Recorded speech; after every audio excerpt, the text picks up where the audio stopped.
Shut up and sit down.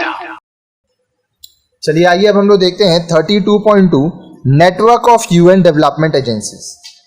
अब देखिए जो संयुक्त राष्ट्र का जो विकास करने के लिए जो संस्थाएं हैं वो किस तरह से काम करती हैं, वो क्या नेटवर्क है उनका। The United Nation structure for planning, coordinating, administrating and implementing its economic and social program in vast and decentralised.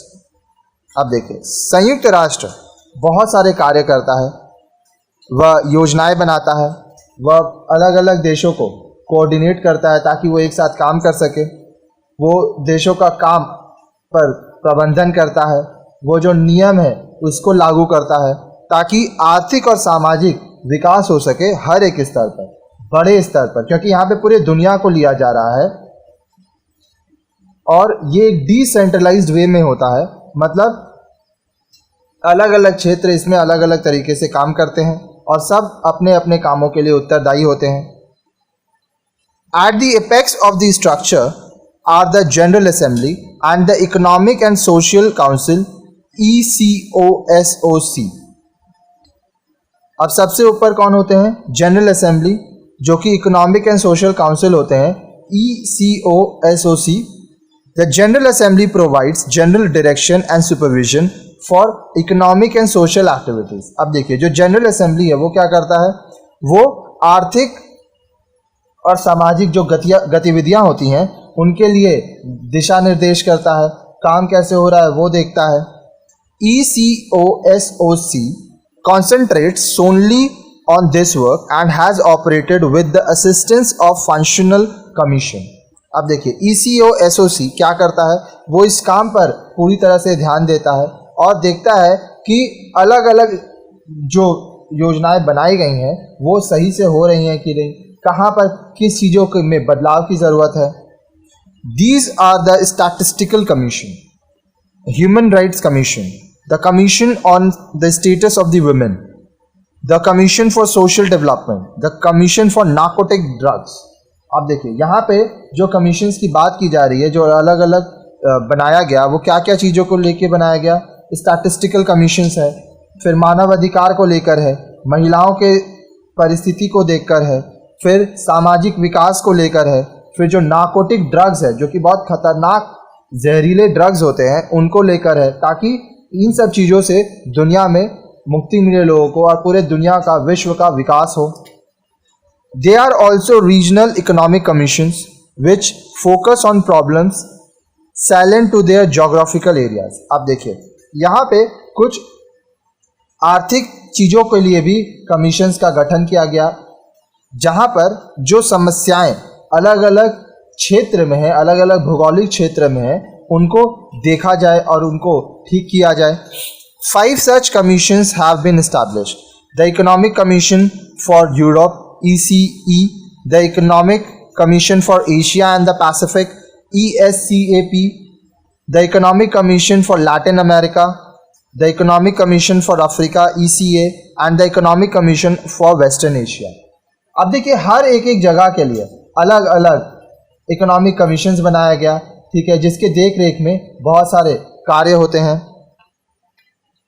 A number of other bodies exist in the economic and social field which are not as directly subject to ECOSOC direction and control, but which are closely related to ECOSOC activities।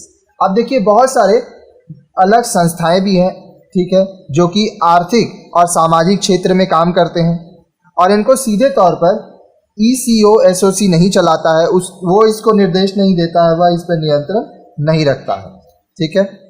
These agencies include the United Nations Development Program (UNDP), the United Nations International Children's Emergency Fund (UNICEF), the United Nations High Commissioner for Refugee UNHCR। अब ये देखिए अलग अलग नाम है, कौन कौन सी agencies हैं जो कि विकास के लिए संयुक्त राष्ट्र द्वारा बनाए गए। The United Nations conference on trade and development UNCTAD, the United Nations industrial development organization UNIDO, world food program the United Nations environment program UNEP। ठीक है, तो ये अलग अलग प्रोग्राम बनाया गया, अलग अलग संस्था बनाया गया जो काम करता है। These are specialized agencies of United Nation. अब ये सब क्या है, संयुक्त राष्ट्र के ये सब विशेष बहुत ही ध्यान से इसको चुना जाता है, इसमें बहुत ही विशेषज्ञ लोग होते हैं। ठीक है, though these agencies are part of the UN system, they function independently of United Nations organs and are generally described as autonomous organization। हालांकि ये जितने भी एजेंसियां हैं ये सब संयुक्त राष्ट्र के भाग हैं, लेकिन ये आज़ादी से काम करते हैं और संयुक्त राष्ट्र के जो अलग अलग अंग हैं वो इनके काम में दखल नहीं देते हैं। इसलिए इन सब संस्थाओं को ऑटोनोमस ऑर्गेनाइजेशन कहते हैं, मतलब ये स्वचालित होते हैं, ये अपना निर्णय खुद लेते हैं। Each has its own headquarters, constitution, staff and budget. सबका अपना अपना हेडक्वार्टर है, अपना अपना संविधान है, नियम कानून है, अपने स्टाफ हैं और अपना इनका बजट होता है।